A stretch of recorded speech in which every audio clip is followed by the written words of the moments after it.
Saludos programas. It was Saturday night, and that meant it was fight night.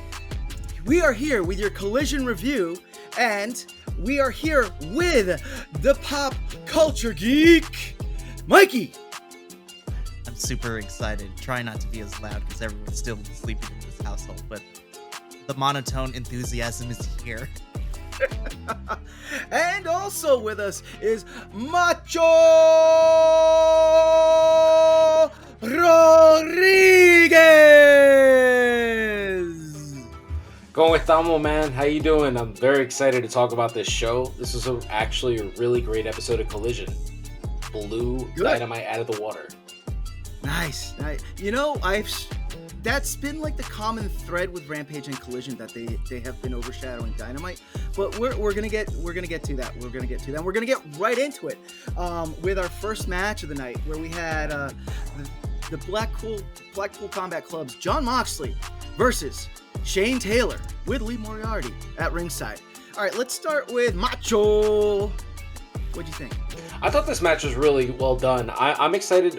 It feels like ever since like the All In and All Out shows, they've done a really good job of putting Shane Taylor in a position to be in front of a live audience. You can tell he's not really being utilized as that like upper tier mid-carder yet, but he's like, they're ingraining him to the audience and they're doing a really good job. Moxley's been, I don't know what happened over the past 6 months, but it seems like he's left the hardcore, went back to kind of like the Dean Ambrose style. Like, I'm just going to work in the ring. I'm going to stay away from like, kendo sticks, and I'm going to stay away from light bulbs, and I'm just going to go out there and I'm going to work. And he hasn't been bleeding, which is insane.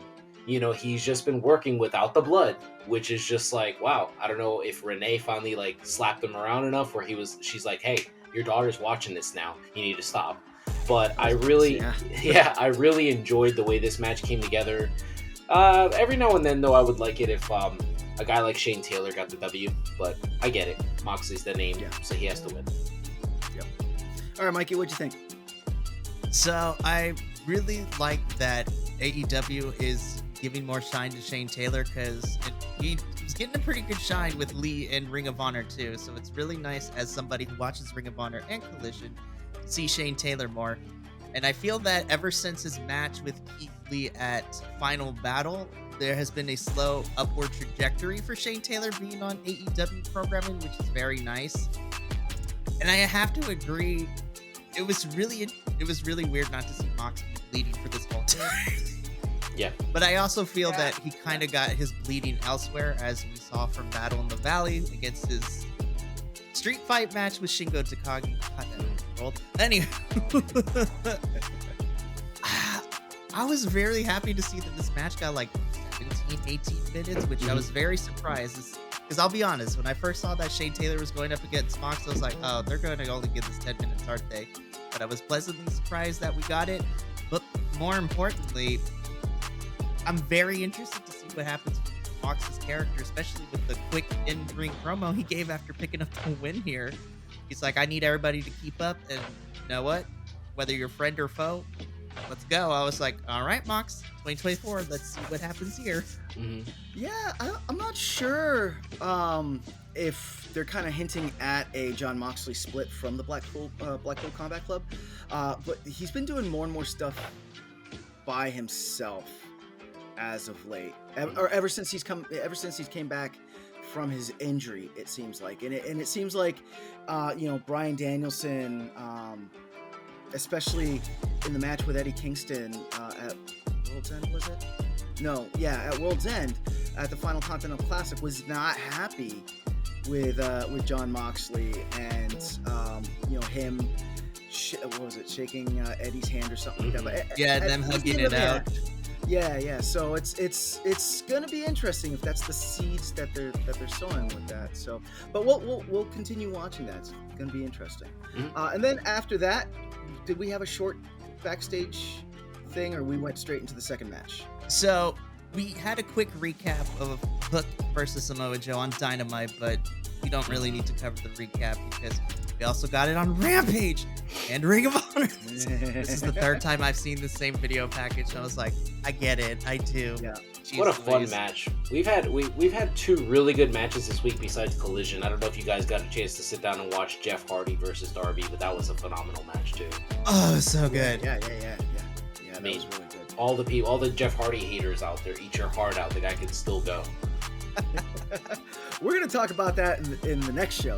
But for right now, Stay tuned. we're gonna go to Adam Copeland's open match challenge, and who answers but Top Flight's Dante Martin, another since his return who's been getting a lot of mat time.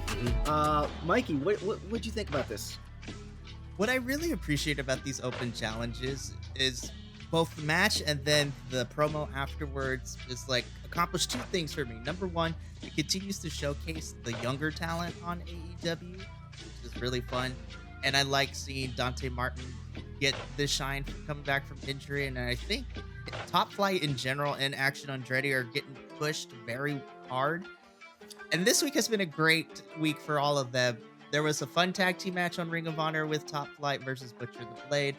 Action had a really, really good match against Vikingo on Ring of Honor in the main event as well for the AAA championship.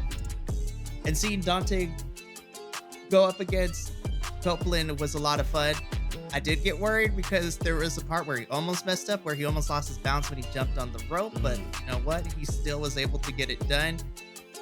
I really enjoyed this match, and it continues to serve that, but I also love that in the promo afterwards that we got from Copeland, he's still in contention to go after Christian Cage, but subliminally, he's also calling now just like, you know, it's hard to go up against all this younger talent. I don't see any of the vets coming out to do this, and that's okay. I was like, oop. I was like, oop. Yeah.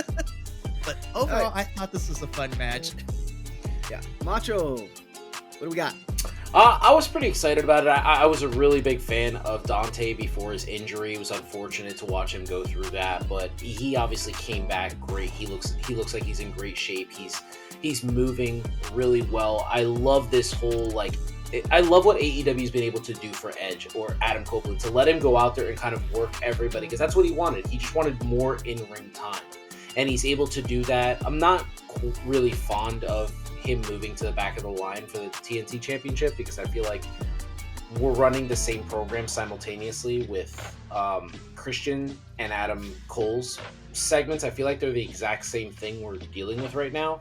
But as far as this match is concerned, I was really happy with it. I love the fact that Edge has won matches with 3 different finishers now in AEW. I think that makes him super lethal, and it definitely shows his technical ability. And I'm a big fan of the move he actually used today. We won't say what the actual name is, but it was very exciting. It's actually my favorite submission ever, so I love it. So let me ask you two gentlemen this.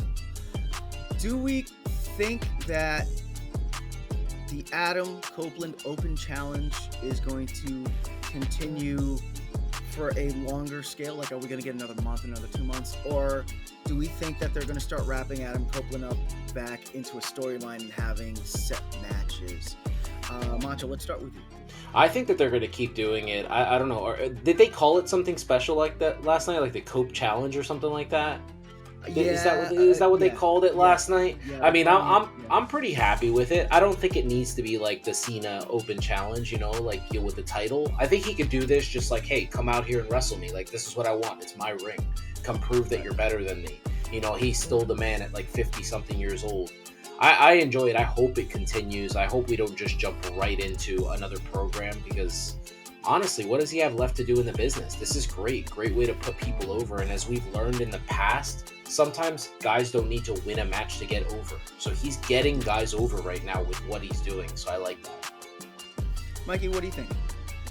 I also like the Open Challenge. I think if it continues to put over younger talent or talent that doesn't get a lot of TV time, I think would be really, really good. I'm very curious to see, because eventually we know we're going to get round 3 between Christian and Copeland at some point. I'm very interested to see, because thanks to Roger on Dynamite, we now officially know that it's 6 weeks until Revolution. So if we're not going to build up Christian and Copeland for that TNT Championship at Revolution, unless they do another pay-per-view in between, please don't, AEW. got way too many. Don't do an April pay-per-view. We already have 2 nights of WrestleMania, NXT, and then I get a report that not Final Battle, Supercard of Honor for Ring of Honor will also be having a pay-per-view during WrestleMania weekend. I'm gonna die, you guys. It's crazy, Oh, wait, what was this? Wait. This just in. Oh, no. Set for April, Tony Khan has booked the Easter Bunny Stomp pay-per-view event. No, I'm kidding. Oh. I swear, if AEW tries to pull a pay-per-view, I don't think they will, because Ring of Honor has Supercard of Honor, so I think that's fine. Yeah, but like I was saying, if we're not getting round 3 at Revolution, then I wouldn't mind this continuing and then have that quote-unquote rubber match at Double or Nothing. Yeah. All right, cool.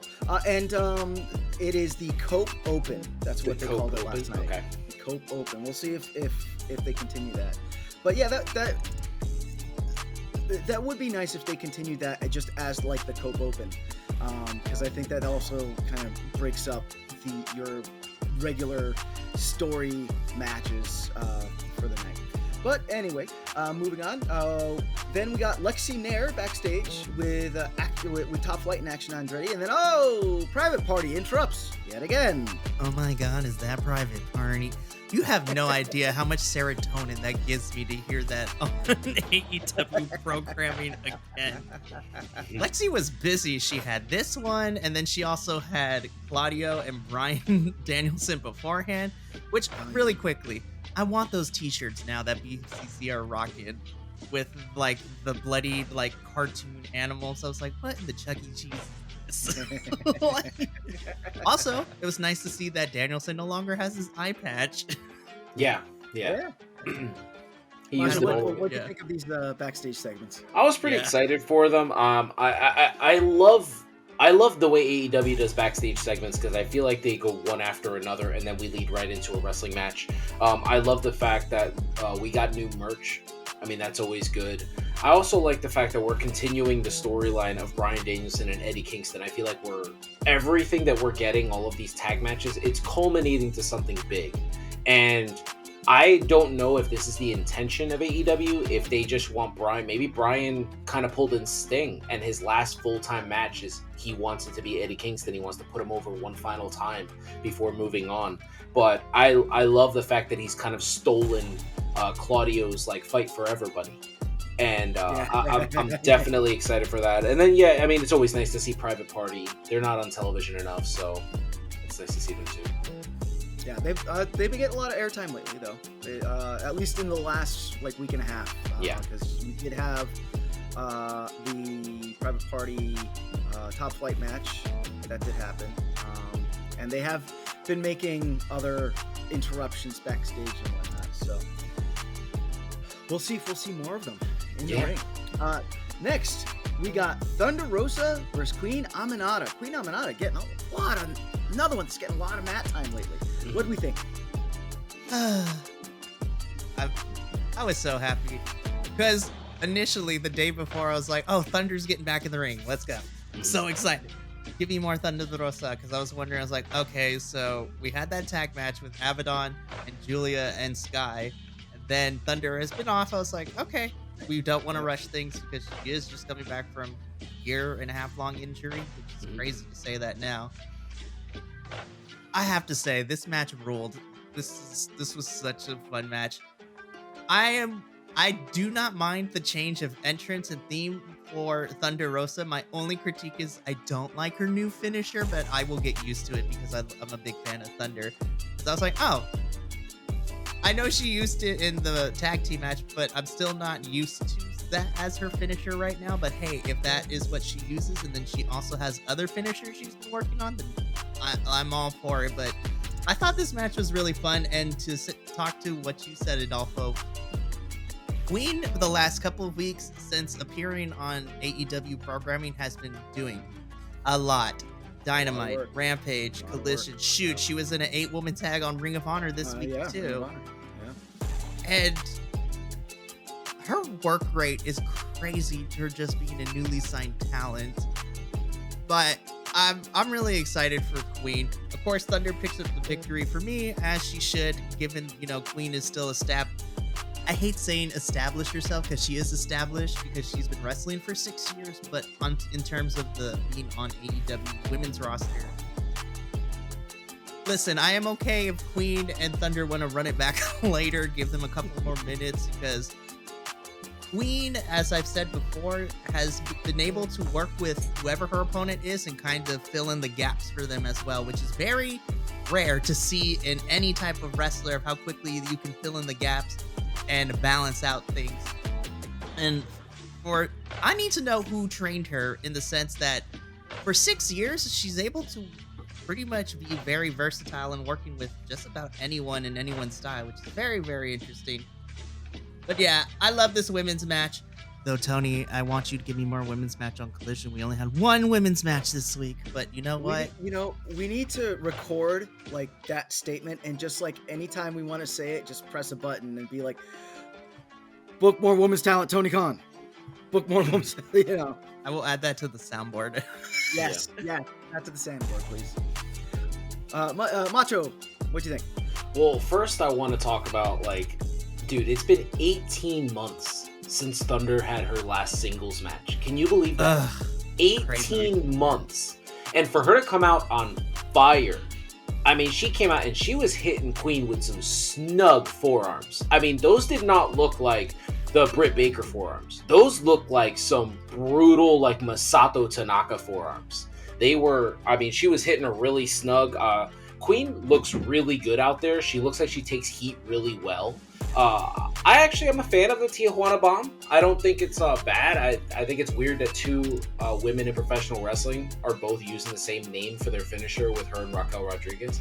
But I just love what's happening right now. I hope Thunder makes her way back to the World Championship, because I can just imagine with the whole El Dia de los Muertos stuff with Timeless Tony Storm, I feel like the two of them can really provide us with some great storytelling. And I'm a big fan of Thunder Rosa. I feel like she's definitely not been given the opportunity to be the face of that division, and she's got all the goods, everything. She can talk, she can work, her character is awesome, and I can see little girls all over the world dressing up as her in the front row. Yeah. I mean, she's an inspiration to a lot of people. I mean, being a Latino, you guys know, she's not necessarily from our culture, but it doesn't matter. Latinos Unidos, man. I'm happy to see her out there. Yeah. I feel akin to her, because I am what they call in the world as a mutt, because I'm Puerto Rican and I'm Mexican too, so I get the best of both worlds. There you go. I love that. I'm super excited. You always eat good food. That's what matters. That's right. Yep. And it's good to see, because for a good amount of time, it feels like more often than not, at least in AEW programming, they'll bring the brown people out to make the white people look good, and then eat a pin, looking at you, luchadors. You know what? Let's go on a side tangent real quick. Let's talk about this. All right, let's talk about this, given the fact that for the first time on this Collision review, we have all the brown boys on one review, and this is a first for all of us, and we've been trying to get all three of us on the same thing.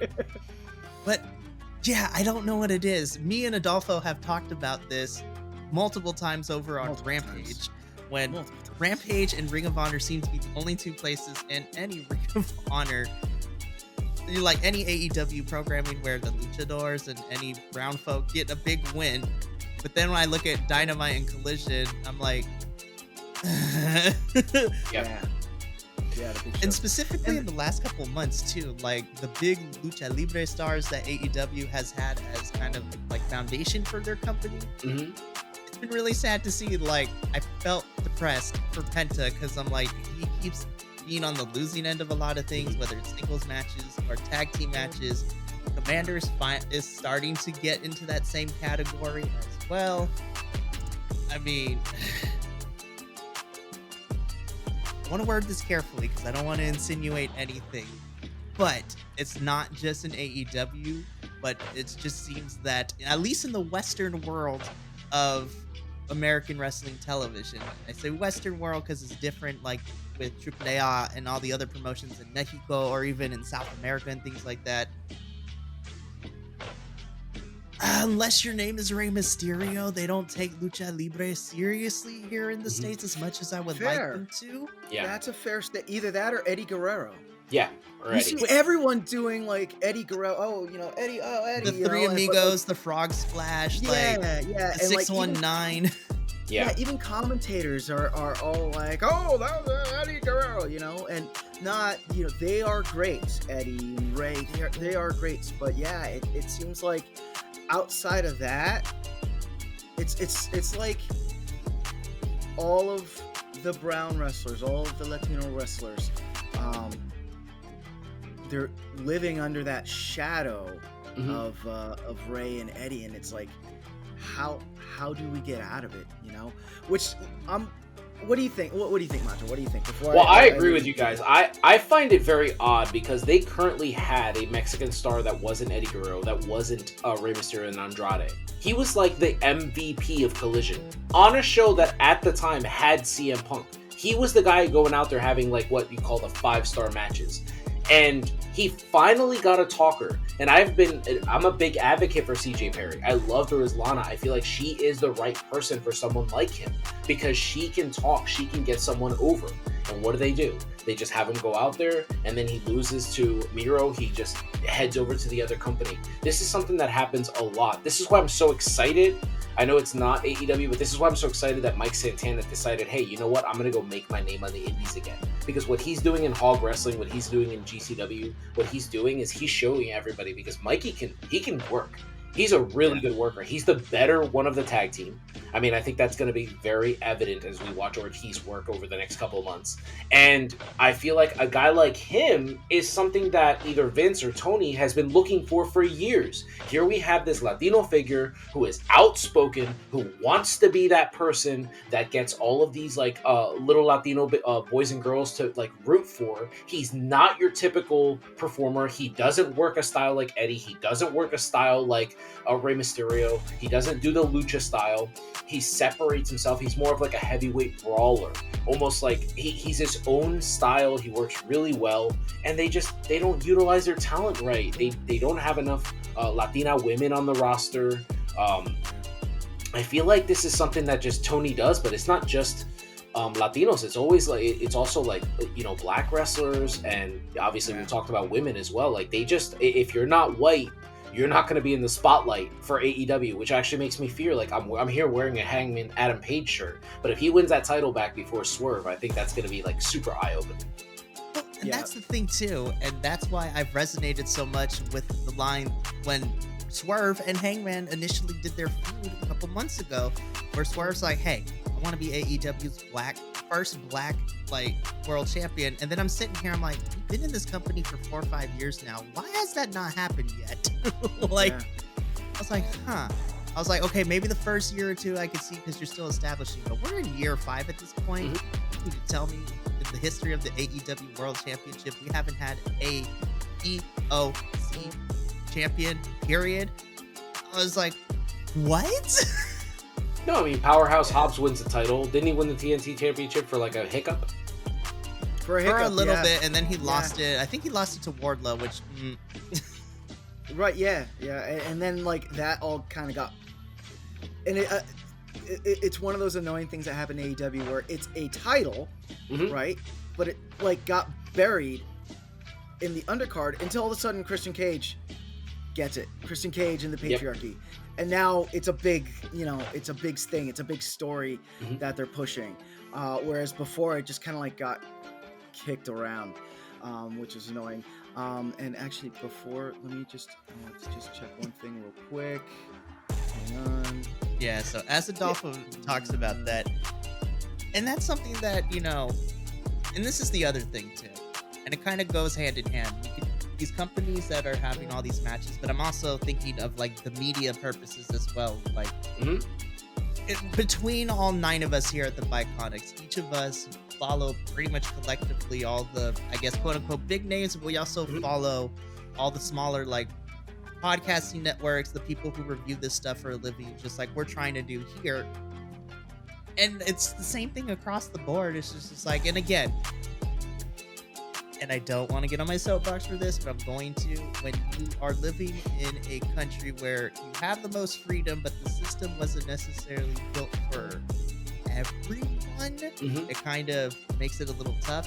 And in the lens of professional wrestling, I understand that the majority of the wrestlers are going to be Caucasian, pigmentedly challenged, however you want to, you want to put it, because European wrestling, the majority of people here in the States are like that, which is totally fine. I'm a big fan of a lot of these individuals. I love me Hangman, Copeland, like there are a list of superstars. But in this day and age, you need to be able, if you want to have the best promotion possible, and it's not necessarily pandering as some people have called it, you need to legitly try to diversify your roster as much as you can. And again, this is a whole different conversation that I can go into about the equity of being able to, send wrestlers who want to get into this business but don't necessarily have the financial means to do so with training, wrestling schools, all that kind of stuff. And because most of the time when we hear these stories in these interviews with a lot of the women and the POC wrestlers that end up making it big, it's always the same thing of like they had to scratch and claw their way to get an opportunity to make it on the main rosters. And then I look over on the other side of the aisle and it's just like, okay, I see where this is going now. Like, we should point out though that like as we're having this conversation, which is a great conversation, I wish I knew you guys had more conversations like this, because I feel like I would try to tag in a lot more, because this is something that I actually talk about a lot on my TikTok, and I talk about it a lot on my personal podcast. But we should point out that currently one of the top stars in AEW is a Latino. Eddie Kingston is Puerto Rican. Right. So like but the issue is, and it's something that like I benefit from. Like, look, like I'm 100% Puerto Rican. I was born in Bayamon, Puerto Rico. I was raised there, right? But I'm what you call Latino passing. Like, you wouldn't know that I'm Puerto Rican unless I told you. Now, I can have a fluent conversation with you and you'd be like, oh, that's not just somebody who learned Spanish. He actually grew up in that culture. But that's exactly like the point with Eddie Kingston. He's the guy where it's like, you know what? We can make this guy a top star because he resonates with fans, but he doesn't really look like a Latino. You know what I mean? Like it's one of those things. Like my grandmother used to say it all the time whenever people would be like, "Ese tu nieto," like, like just like that. And then, they'd be like, "What? He doesn't even look Puerto Rican. Is his dad, white?" And she'd be like, "No, the whole family's from this island. What is he supposed to look like? A bowl of rice and beans?" Like, you know what I mean? Like, right? Yeah. That's exactly the point. And it sucks because we haven't had a Latino like in that presence, and I hate to like say his name because I know he's very controversial, but no one's gotten the shot that Alberto Del Rio got, like to be a multiple time world heavyweight champion and multiple time WWE champion. And it's because his English was so fluent. He was able to go out there and just give you that. I feel like Andrade could be that. I feel like I'm one of those fans who just really feels like bring him back, have Charlotte be his mouthpiece, keep her on television, let her represent her man. She could talk as good as Becky Lynch. Give Andrade that shot. Like, that would be amazing. But I don't know. It just, Yeah. I'm in the same boat as Macho. I'm Latino passing. I was born in Mayaguez, and emigrated here from the island. One of the reasons I feel that I've been able to do the things that I've been able to do is because when you look at especially here in Jersey, I get all the time, "Oh, I thought you were Italian. Oh, I thought you were Italian." And then also now, with the beard and all that, it's like, "Oh, Puerto Ricans don't have beards. It's silly." It's like, what am I supposed to look like? A bowl of arroz con gandules? What do you want? But also, fair to point out, the current AEW champion, Samoa Joe, even though he was born in California, he is of Polynesian descent. He is of Samoan descent. I hope, and this will kind of help soften what we're talking about, at least for me, that they let Samoa Joe keep the title for as long as a run, like as MJF had or something like that. Yeah, absolutely. Especially now where you do have Swerve and Hangman kind of like circling. You know, I don't want Samoa Joe to feel like an interim champion. Agreed. You know? Agreed. So I think they can't do a one-on-one match yet. They have to do a triple threat match, and Joe has to retain. That's the kind of the feeling I have. I go back with Samoa Joe a long time. First time I saw him was 2002. He wrestled Paul London in Rahway, New Jersey, in Paul London's farewell show before he signed with WWE. So like I've been a fan of his for a very long time. It was very emotional for me to watch him win that title, for him to beat Mini Max. I thought was great. I definitely don't want him to be a transition champion, and I don't want it to be like Edge's first WWE championship reign where he held the title for 3 weeks. Like I don't want that. You know, give this man time, because he's saying the right things. He's a person of color, and he's got the crowd pop. Yeah, the crowd, they're into it. He's one of those people where it feels like it doesn't matter what he says. They love what he's doing. And I'm going to make this comparison because it's the only person that I could make it to right now. He's got that Rhea Ripley feel where she can go out there and say the most like devilish stuff, and the crowd's still like, no, this is mommy. Like, this is it. This is it. That's exactly how it feels like with Samoa Joe. He's going out there, he's trashing Tony Khan, you know, with his hoe-ass tweets, how he said, you know, and he's doing all of that stuff, and the crowd's like, yeah, man, we love you, Joe. And let's keep the title on him for a while. Let's keep Eddie in that spotlight. I mean, the Acclaim boys, they're hopefully they don't drop the championship. They're so over. Yeah, I mean, we have the opportunity to have the right people, you know. It's unfortunate that they didn't give enough time that they didn't keep Jade, because I felt like she was a star, and I feel like she's gonna be a star in the other company. So they have the right pieces in place. Just use them. They do. Yeah. So let's bring it back to AEW Collision.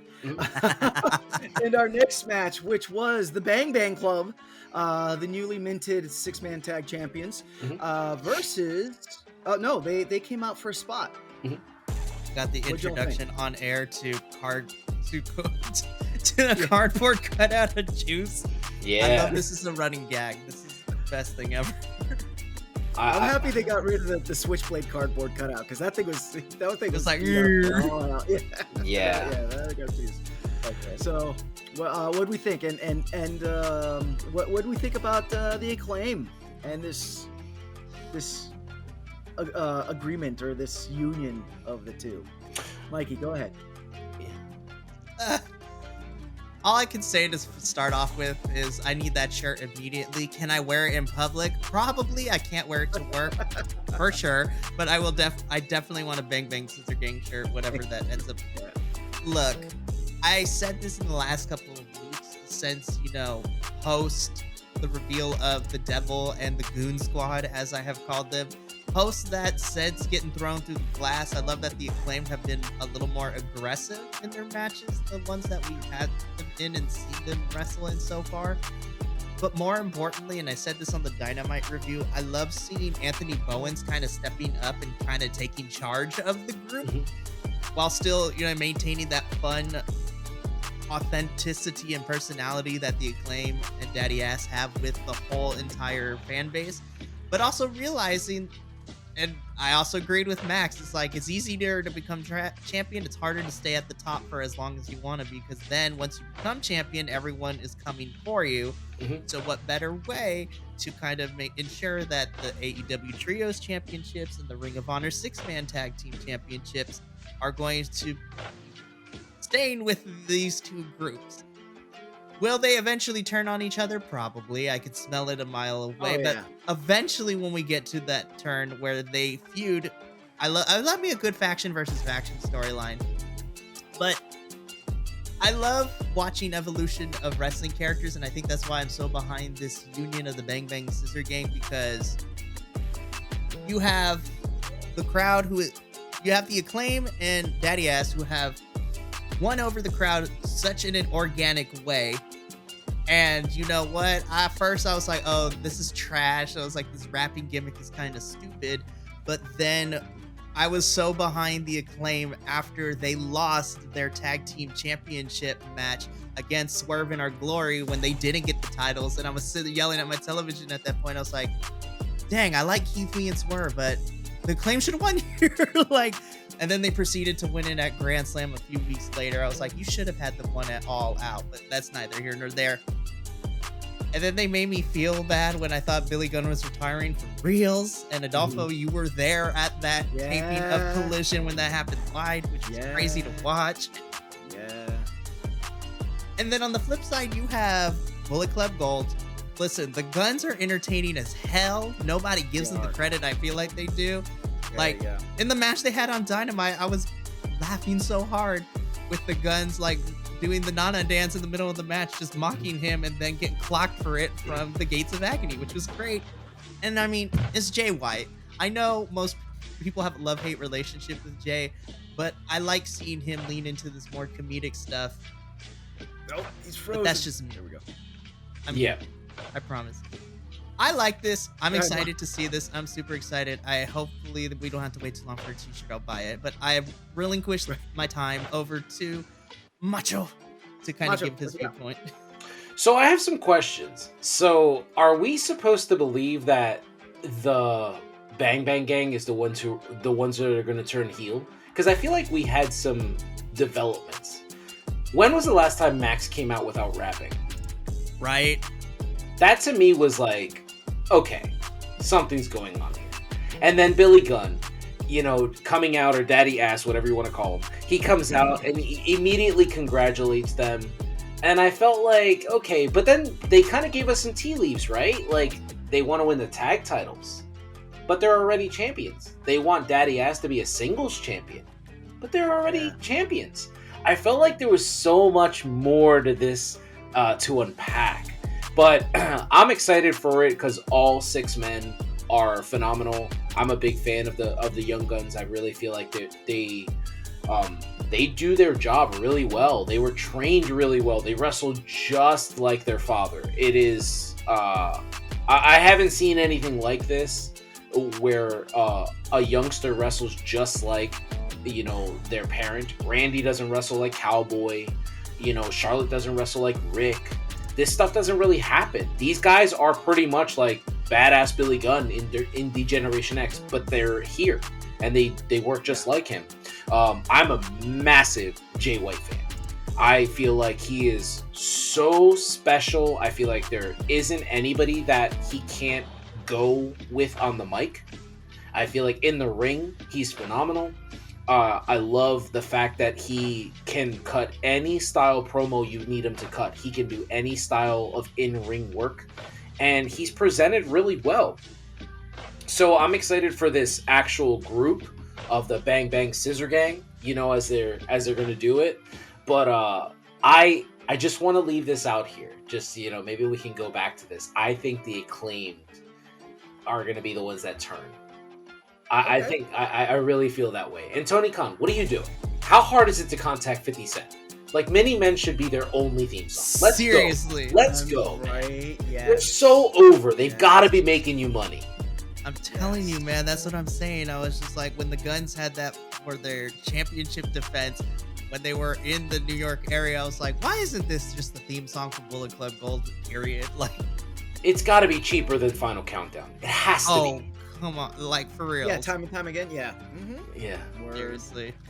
So, then after that, we got a backstage snippet with Timeless Tony Storm and Rymain Luther. And Timeless Tony Storm was acknowledging the virtuosa Deonna Purrazo. Alana Palazzo, as she's Yeah. I love it. Macho is a fellow Jersey. What we got? I am so excited for this version of Toni Storm. I don't think she could do anything wrong. I always think of like the old school. I think it's Mulholland Drive. Like, I'm ready for my close-up, Mr. DeMille. Like, that's what I see when I see her. She is that throwback. She's figured out a way to turn that into a gimmick in professional wrestling, and it works. It's so special. I mean, obviously, little girls aren't going to be able to wear her catchphrase on their t-shirt because you're not going to be able to watch, yeah, you know. yeah, But yeah. she's a phenomenal in-ring worker. If you really want to see her work, go back and watch her stuff before she joined NXT UK. You can watch her in the Mae Young Classic. Her and Piper Niven tore the house down. I believe that was like the match of the whole tournament. So we know she could work, but she doesn't need to right now. Because her job right now is to kind of be like Gorgeous George from like the 1940s. Yes! Like that's what she's supposed to Yes! be. I'm excited Yes! because Deonna is one of these. I haven't compared anybody to William Regal in a very long time. And I feel like she's the female version of William Regal. So with her classic style of in-ring performance, combined with Tony's style of the way she's working, this feud can be as impactful to the women's division as Thunder and Britt Baker. And it can possibly go beyond that because these women, and this isn't a knock on Britt, but she's still really green. These two women can go. There's lots of years of these two women going. And I hopefully, I feel like I'm not just saying this to deaf ears, but hopefully we are moving in the right direction because when Serena comes in, she's like Dean Malenko, you know, in the women's division, and we're moving in the right direction for the women. Thunder's back, so that's great. We know Britt's gonna be back, so that's gonna be a bigger name, somebody else in the division. Mariah's a underrated in-ring performer. She is pretty much their version of Tiffany Stratton. And probably not as good as Tiffany, because Tiffany is just like natural, but she's really good. Julia Hart's killing it. I really like this whole Toni Storm thing, though. I feel like there are so many stories, so many different ways we can go with it. Yeah, definitely. Mikey. I said this time and time again, Timeless Toni Storm is one of the best gimmicks in the current modern wrestling era, and I loved it. And to kind of echo what Macho has said, Deonna Purrazo, I think, is, in my eyes, is very underrated in the sense that not a lot of people bring her name up in conversation when we talk about really good technical wrestling. Not on the level of Danielson, but I also agree. Deonna, to me, is the female version in this day and age of William Regal. And to see her be able to go from being in NXT, them not utilizing her, and then her making a name on herself on the independents and Stardom, and then holding it down for Impact Wrestling during the pandemic era when she was part of that company. I always say this, if you want to look for good women's wrestling but don't know where to start, and you're looking at all the companies to see what you got, I definitely recommend Deonna's trilogy with Jordynne Grace, because those matches were great. Her trilogy with what just happened a couple months ago with Trinity in Impact as well were also good. I have said this though, my only concern is the fact, because we do this every time we get a big women's signing in AEW, they get hot shot to a title match at one of the pay-per-views, and then everything after they lose, it's like they get thrown on Rampage, or we forget about them and we don't give them the opponents. I'm gonna worry about that post whenever this match happens. I honestly think we're getting Toni versus Deonna at Revolution. I think it should be on a pay-per-view and not on the weekly television show, because I think and again, I'm not saying that some of the women's roster in AEW are still green, but I don't have to worry about in-ring performance from either Toni or Deonna. And I think this match deserves to be on a pay-per-view.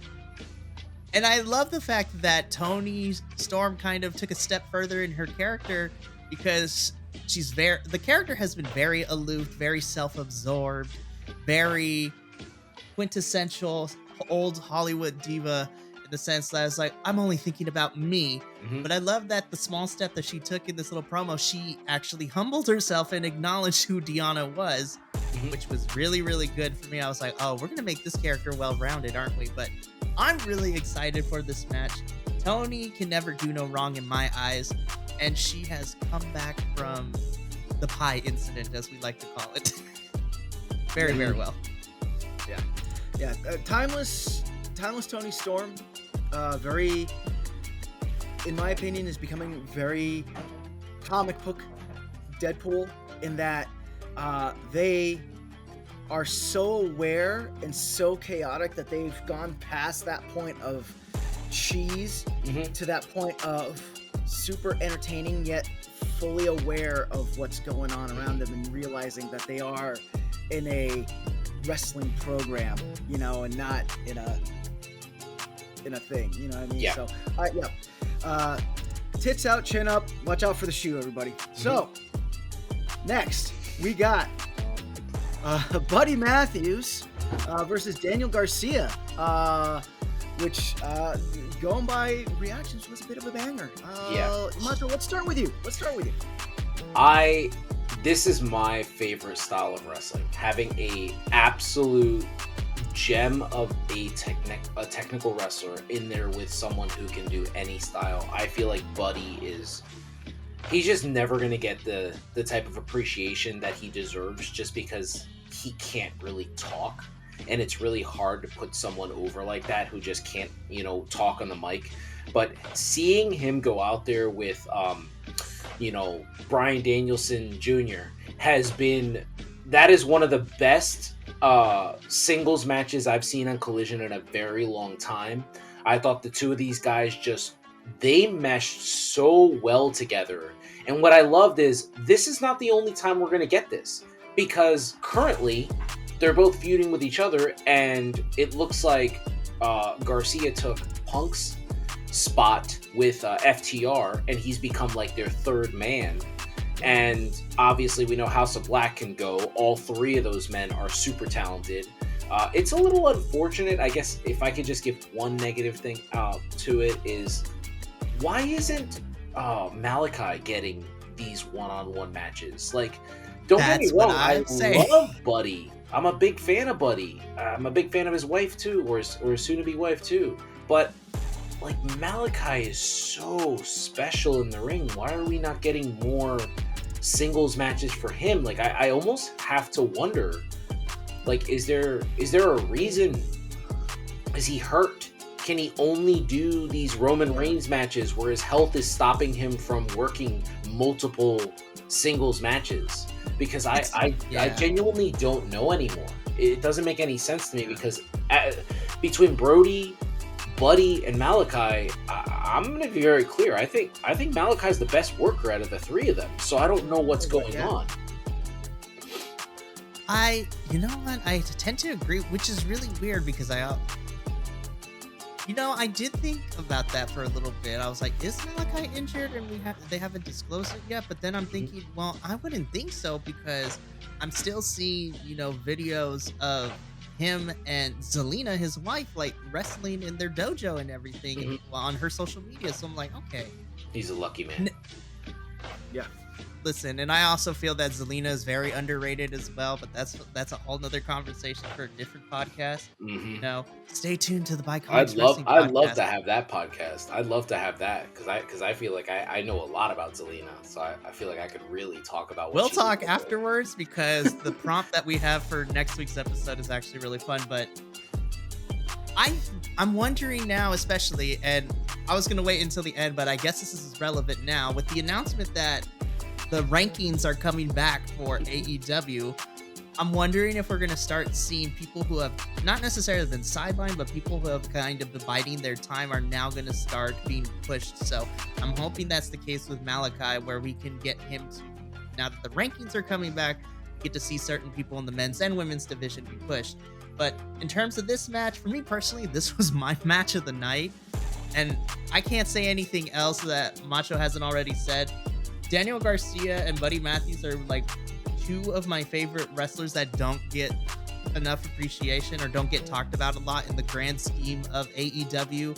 Of course, you have the Kenny Omegas, the Hangmans. Like, I'm a big fan of Swerve too, but I think Collision, Dynamite to me is where I get the sports entertainment portion of everything with some pretty good wrestling, whereas Collision, it's opposite. I'm still entertained for Collision, but I never have to second guess the work rate and the wrestling that's going to be on the show, especially since Collision uses more of the Ring of Honor talent from time to time as well there, which is also good.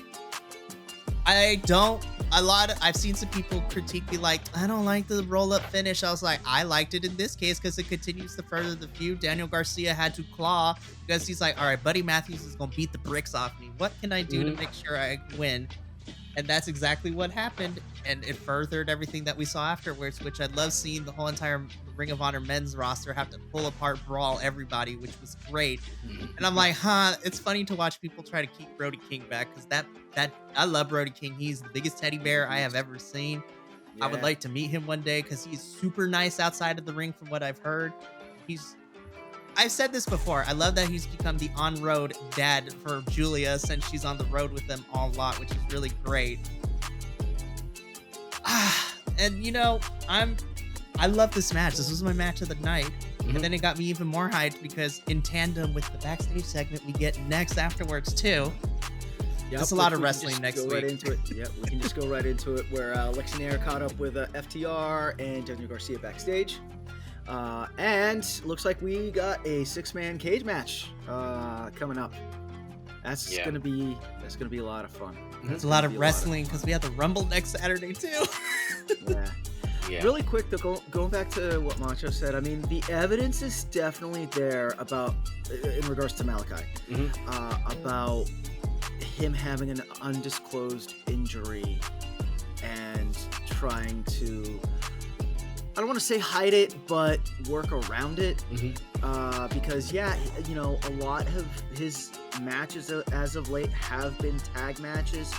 It seemed like in 2023, House of Black, especially Malachi, was a lot more aggressive in the early half of 2023, but then like towards the back half of 2023 into 2024, not that they've been regulated to background, but they have almost pulled back a little bit in the House of Black, like, you know, the 3 of them. And now you have, you know, Brody King showcasing himself, you have Buddy showcasing himself, you have Julia showcasing herself. You know, and even though Mikey, you are right on social media, you do see Malachi and Zelina working out in their own private dojo, but even then, like, since it's a workout, you can kind of, you know, it's not a real wrestling match. You can kind of go at a quarter speed, a half speed type situation, you know, especially if you're working with your wife. They would know how each other's bodies speak. So like if he's hurt and is, you know, favoring a body part or like his back or whatever the case may be, like she would pick up on that. So or if I can toss this out, do we think this is Malachi, who has been you know, he's been on the scene for a while? Is this Malachi letting the rest of House of Black kind of get the spotlight for a little bit? Yeah, I wouldn't be surprised if it's something that simple. Maybe we're overanalyzing it, we're overthinking it. Maybe he really does want Buddy to get out there. Julia has been pretty much the star of the group. And maybe that's the plan, is for Brody to be the guy who takes over from this group. But I just feel like with the 4 of these, or I guess 5 with Sky, I guess with them being in this group, when I look at them, I feel like they can fix what WWE wasn't able to do with the Wyatt family. Like, this group should be running AEW. They should be like this version of the Bloodline. Like, they should be running the whole company. Like, you have super talented workers. It's rare. You can pick any group you want. The Acclaimed, the Guns. You can go to Pinnacle, whatever group you want to pick in AEW that they've had. There's always like a weak link. Even with the BCC, it's Yuta. I mean, everywhere you go, there's a weak link. Find me the weak link in House of Black. In House of Black, you can't. They're solid. All 4 of them, 5 of them. Sorry, Sith Blue. Sorry. All 5 of them are solid. And for a little bit there, when Collision first came on, and I think I even said this in one of the earlier Collision reviews, it felt like House of Black was going to run Collision. And that was going to be like, House of Black was going to be the underscoring antagonist for Collision, but we'll see. Because I know like backstage there's been a lot of like juggling going on and this, that, and the other. So we'll see. It seems like a lot of storylines, which it felt like they were heading to in 2023, but then like veered off. It seems like a lot of storylines are finally making their way back to center. So we'll see. But let's get to the next match, which is a next strong match. Mi gente, next strong, Roderick Strong versus Matt Sidell. I mean, this match was really short. This is a pretty short match. Matt's been, he's had some spotlights here in the past week and a half or so. I don't know if this is just giving Strong a short match is kind of like adding to the character of him being like not 100%. You know what I mean? Like that's the whole point of it. This is my least favorite match of the night. And that's kind of how I felt about it. It was weird. It was weird to see, like, this match. I thought it was really, like, I was like, is this match happening right now? Like, what are we watching right now? But, I felt like you blinked and it was done. That's what I felt about this match. And you can't bring someone like Matt in and what he's able to do and then give him, like, 5 minutes to work. It's just not enough time for him. Yeah, he definitely needs like a good 10 minutes to really get going. Mikey, what'd you think? As soon as I saw this match announced, I was like, oh, this is just serving the purpose to continue to give Roddy some wins as we build towards his match at Revolution. I was just like, how? See, it's a dual-edged sword. I was like, well, at least we have time to build up because we're getting Roddy versus Orange for that international championship at Revolution. I think of that match itself is going to be really good. I'm really excited for that one. But I was just like, so if we're not going, I would have actually preferred instead of just having him come out. Again, I'm probably thinking they're going to wait until maybe Dynamite or as we get closer to Revolution for Roddy to start making his way through best friends like Trent, Rocky, beating them to kind of give him credence that Orange should be scared, which Orange fears no man or woman for that matter.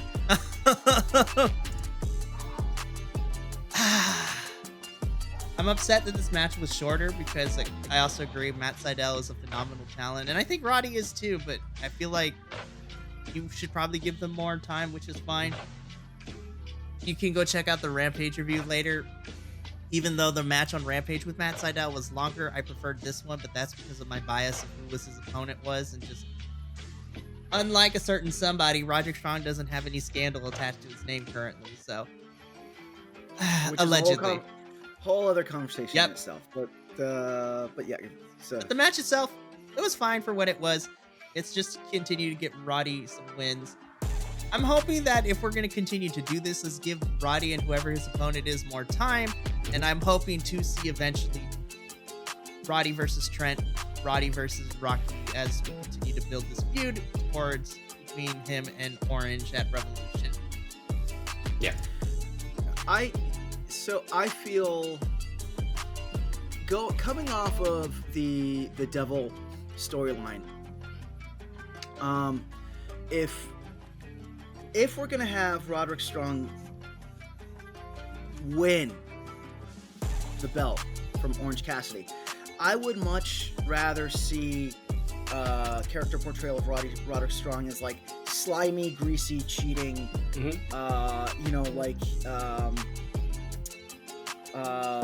like I'm trying to think of an old school heel that used to do that all the time.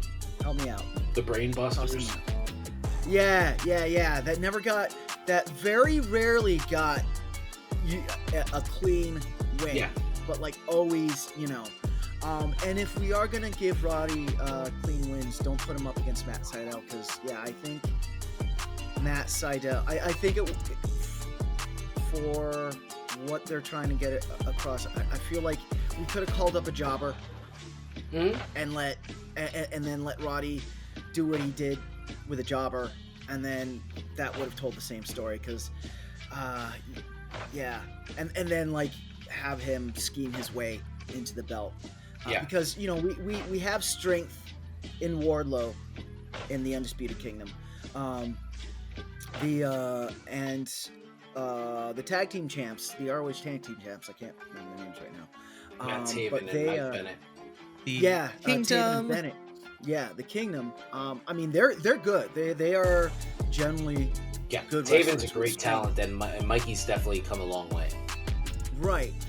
And then when we get Adam Cole back from his ankle injury, he's going to be another like strong wrestler, ring-minded, with some good strength and speed.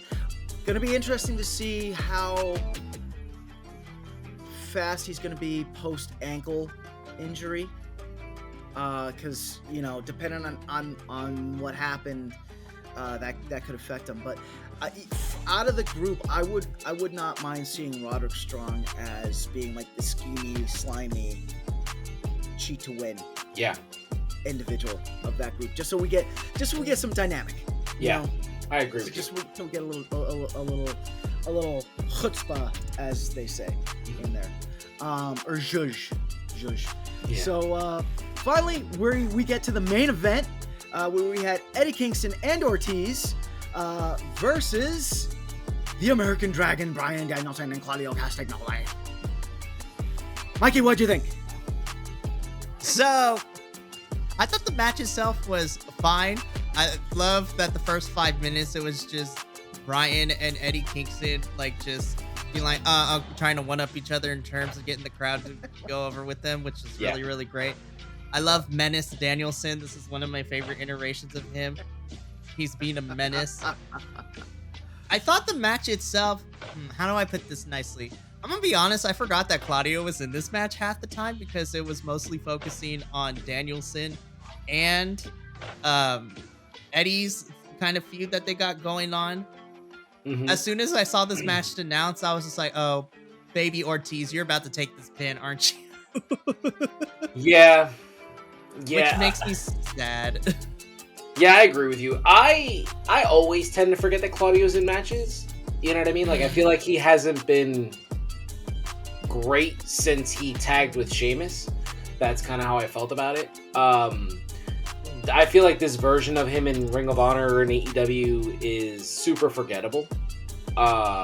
He doesn't really talk much. He doesn't really have... I feel like he just goes out there and he just works. And that's all he does.